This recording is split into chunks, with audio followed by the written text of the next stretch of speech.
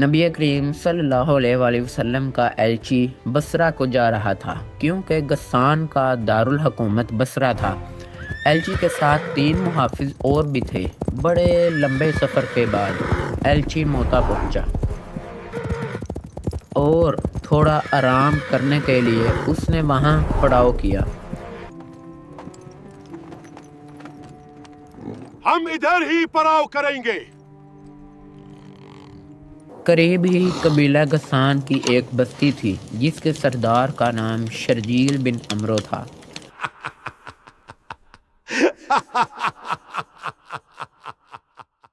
ادھر قریب ہی چر اجنبی لوگوں نے اپنا پڑاؤ کیا ہوا ہے۔ کون لوگ ہیں وہ؟